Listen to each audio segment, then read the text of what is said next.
ॐ नमः भगवते वासुदेवाय। एकादश स्कंद प्रथम अध्याय। नमयि नृसिंहचरण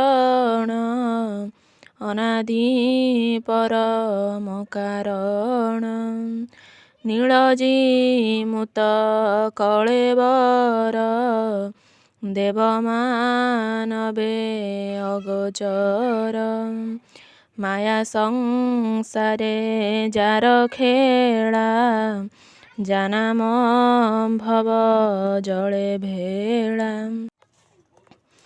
करुणा कटाक्ष प्रकाशे भकत जन दुख नाशे सेपादे शरण मोहर हेळे तरिबी तम घोर से हरि चरित प्रकाश मुक्ति लक्षण एकादश ए भागवत धर्म कथा हेळे खंडई भव व्यथा नारद वसुदेव वाणी निमिराजने नवमुनि उद्धव निस्तारण वाणी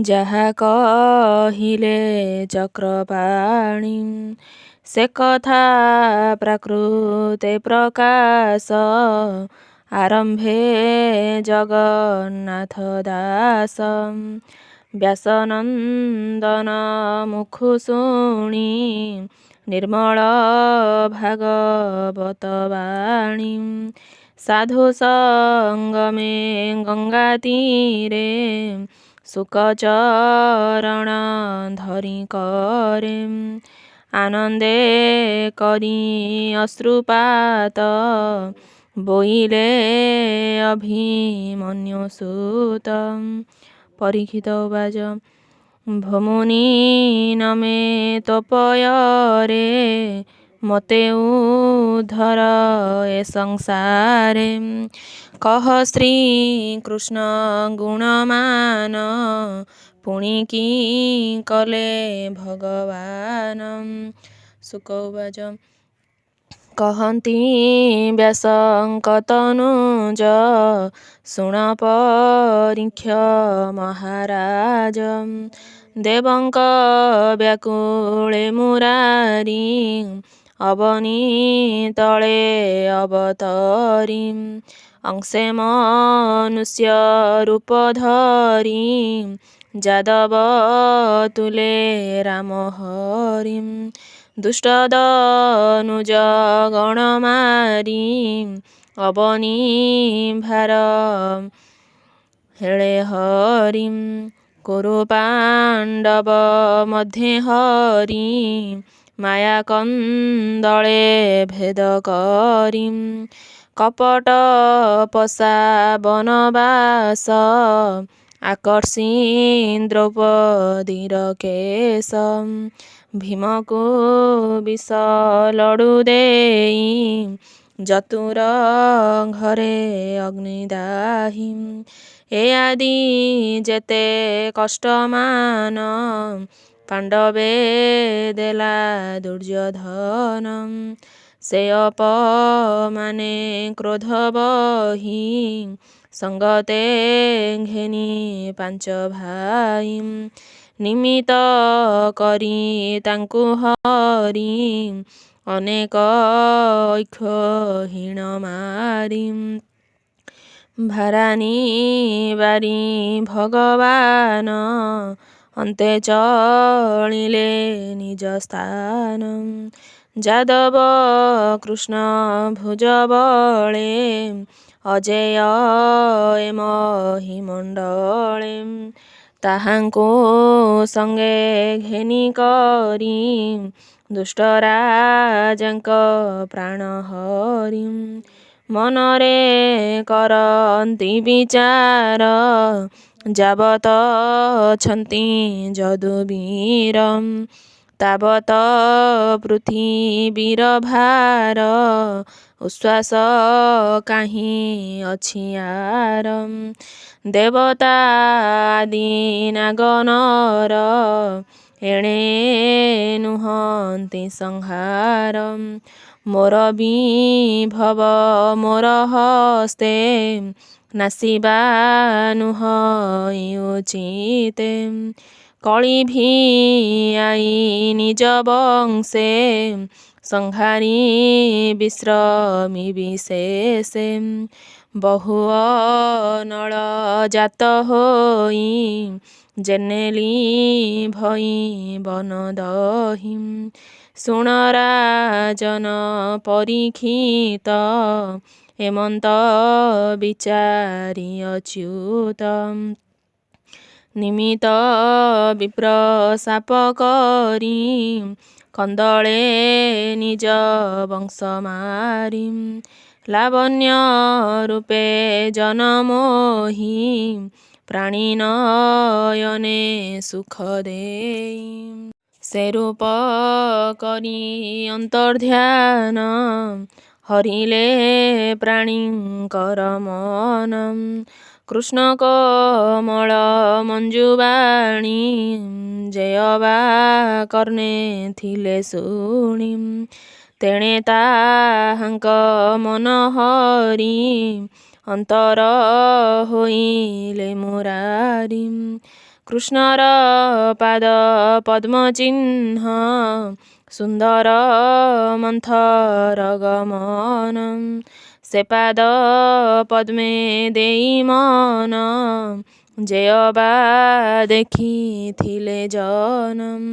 ସେ ରୂପେ ତାଙ୍କ ମନ ହରି ନିଜ ଭୁବନେ ବିଜେ କରି। କୃଷ୍ଣର ଯଶ ଗୁଣ ଯେତେ ସଂସାରେ ଶୁଣି ଗୁଣି ଚିତେ। ପ୍ରାଣୀ ହୋଇବେ ଭବୁ ପାର ହେମନ୍ତ ମହିମା ଯାହାର। ସେ ରୂପ କଲେ ଅନ୍ତର୍ଧ୍ୟାନ ହରି ଚଳିଲେ ନିଜ ସ୍ଥାନ। ଶୁକ ଚରଣ ତଳେ ପଡ଼ି କହେ ପରୀକ୍ଷ କର ଯୋଡ଼ି। ପରୀକ୍ଷିତ ଉବାଚ ଅଖଣ୍ଡ ନିଜ ବଂଶ କୋପେ କିମ୍ବା ହରିଲେ ବିପ୍ର ଶାପେ। ଯେ ଯଦୁ ବଂଶ ମହି ତଳେ କ୍ଷୟ ନୁହନ୍ତି ରିପୁ ବଳେ। ଯାହାର ସ୍ନେହ ଅନୁବନ୍ଧେ ଈଶ୍ୱର ଖେଳଇ ଆନନ୍ଦେ। ଯାଦବେ ବିପ୍ର ଗୁରୁ ପାଦେ ସେବନ୍ତି ବେଦ ବିଧି ବାଦେ। ସେ ବ୍ରହ୍ମ ଶାପ ନର ହରି ହେଳେ ପାରଇ ଆନ କରି। ସର୍ବ ସମ୍ପଦ ନିଜ ପୁରୀ ମାୟାର ବଳେ ଭେଦ କରି। କିମ୍ବା ଗୋବିନ୍ଦ ସଂହାରିଲେ ନିଜ ଭୁବନେ ବିଜେ କଲେ। ଯାଦବେ ଏକ ଆତ୍ମା ହୋଇ କିମ୍ବା କନ୍ଦଳ କଲେ ସେହି। କି ଶାପ କିୟ ବା କାରଣ ଏ ସର୍ବ ମୋହର ପ୍ରସନ। ଭୋମୁନି କହ ତୋଷ ମନେ ମନ୍ତ ରାଜାର ବଚନେ। ଶୁକ ଉବାଚ ବୋଲନ୍ତି ବ୍ୟାସ ମୁନି ସୁତ ଶୁଣଃ କୃଷ୍ଣର ଚରିତ। ଜନମୋହନ ମାୟାଧର ପ୍ରକାଶୀ ନର କଳେବର। ନାନା ବିଚିତ୍ର କର୍ମ କରି କନ୍ଦଳେ ନିଜ ବଂଶ ମାରି। କାହାର ସାଧ୍ୟ ଏବେ ଭାର ଶୁଣ ସୁମନେ ନୃପବର। କଳି କଳୁଷ ନିବାରଣ ସଂସାରେ ସ୍ଥାପି ଯଶ ଗୁଣ। ଏବେ ଗୋବିନ୍ଦ କଲେ ଯେତେ କହିବା ଶୁଣ ଏକ ଚିତେ। ଯାଦବ ବଂଶ ନାଶ ଅର୍ଥେ ଗୋବିନ୍ଦ ବିଚାରିଲେ ଚିତେ। ବିପ୍ରେ ଯେ ଥିଲେ ନିଜ ଦେଶେ କୃଷ୍ଣର ଦର୍ଶନ ଆସେ। ବିଶ୍ୱାମିତ୍ରଙ୍କୁ ଆଗ କରି ଅସିତ କର୍ଣ୍ଣ ବ୍ରହ୍ମଚାରୀ ବଶିଷ୍ଠ ନାରଦ ବିଶେଷୀ ଭୃଗୁ ଅଙ୍ଗିରା ଅତ୍ରି ଋଷି ଦୁର୍ବାସା କଶ୍ୟପଙ୍କୁ ଘେନି ଶ୍ରୀବାମ ଦେବ ମହାମୁନି ଶ୍ରମେ ଚାଲନ୍ତି ବନ ପଥେ ମିଳିଲେ ପିଣ୍ଡାରକ ତୀର୍ଥେ। ଏଣେ ଯେ କୃଷ୍ଣର କୁମରେ ଆନନ୍ଦେ ସମୁଦ୍ରର ତୀରେ ସକଳେ ଏକ ସ୍ଥାନେ ମିଳି ରଙ୍ଗେ କରନ୍ତି ନାନା କେଳି। ଶାମ୍ବଙ୍କୁ ନାରୀ ବେଶ କରି ଅନେକ ଅଳଙ୍କାର ଭରି ପ୍ରସବ ଗର୍ଭ ପ୍ରାୟ କରି ଉଦରେ ଲୌହ ପାତ୍ର ଭରି। ଚାଲଇ ଚରଣ ମନ୍ଥରେ ଶ୍ରମେ ଘୁମିତ କଳେବରେ ମୁନିଙ୍କି ଦେଖି ଲଜ୍ଜା ପାଇ ଅନ୍ତରେ ଅଧୋମୁଖ ହୋଇ ରହିଲା ଲତା ଅଭ୍ୟନ୍ତରେ ମନ୍ତେ କୃଷ୍ଣର କୁମରେ। ମୁନିଙ୍କ ପାଶେ ଯାଇ ଧୀରେ କର ଅଞ୍ଜଳି ଦେଇ ଶିରେ କୋମଳ ମଧୁର ବଚନେ ବୋଲନ୍ତି ଶୁଣ ବିପ୍ରଜନେ।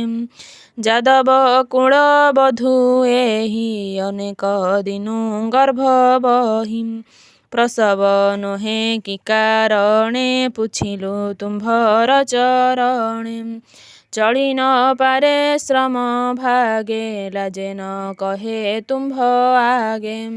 ତୁମ୍ଭେ ସର୍ବଜ୍ଞ ମୁନିବର କି ଅଛି ଗର୍ଭରେ ହାର। ପୁତ୍ର ଦୁହିତା କିବା ଜାତ ମାୟା ନ କରି କହ ସତ। ଶୁଣି ସେ କପଟ ବଚନ କୋପେ ବୋଲନ୍ତି ମୁନିଜନ। ଏ ନାରୀ ଗର୍ଭବାସ ବାଣୀ ଆମ୍ଭେ ଜାଣିଲୁ ପରିମାଣି। ଏହାର ଗର୍ଭ ହେବ କାଳ ନିଷ୍ଠୁର ଲୌହର ମୂଷଳ। ଆଜ ଏ ଗର୍ଭ ପ୍ରସବିବ ତୁମ୍ଭର ବଂଶ ବିନାଶିବ। କୁଳ ସମୂଳେ କରି ନାଶ ଭୂମିରେ ଯେତେ ଯଦୁବଂଶ। ଏମନ୍ତ କହି ଗଲେ ମୁନି କୃଷ୍ଣ କୁମରେ ତାହା ଶୁଣି। ବଜ୍ର ପଡ଼ିଲା ଯେହ୍ନେ ମୁଣ୍ଡେ ଶାମ୍ବଙ୍କୁ ଘେନି ରାଜଦାଣ୍ଡେ। ତକ୍ଷଣେ ଲୌହ ପାତ୍ର ଫେଇ ପେଟ ଖୋଜନ୍ତି ହସ୍ତ ଦେଇ। କର୍କଶ ପିଙ୍ଗଳ ପିଛିଳ ଦେଖିଲେ ଲୌହର ମୂଷଳ। ଗର୍ଭୁ ପଡ଼ିଲା ବଜ୍ର ପ୍ରାଏ ଦେଖି କମ୍ପିଲେ କୃଷ୍ଣ ପୋଏ। ଲୌହ ମୂଷଳ ତେଜ ଭରେ ଚକ୍ଷୁ ବୁଜିଲେ ବେନି କରେ। ବୋଲନ୍ତି କଲୁ ମନ୍ଦ କର୍ମ କିବା ବୋଲିବେ କୃଷ୍ଣ ରାମ। ଏମନ୍ତେ ଶ୍ରୀକୃଷ୍ଣର ସୂତେ ଲୌହ ମୂଷକ ଘେନି ହସ୍ତେ। ଉଗ୍ରସେନର ସଭା ତଳେ ମିଳିଲେ ହୃଦୟ ବ୍ୟାକୁଳେ। ଲୌହ ମୂଷଳ ତଳେ ଥୋଇ ବୋଲନ୍ତି ସଭା ମୁଖ ଚାହିଁ। ଆମ୍ଭେ ଯେ କ୍ରୀଡ଼ା କୌତୁକେ ଖେଳନ୍ତେ ତୀର୍ଥ ପିଣ୍ଡାରକେ।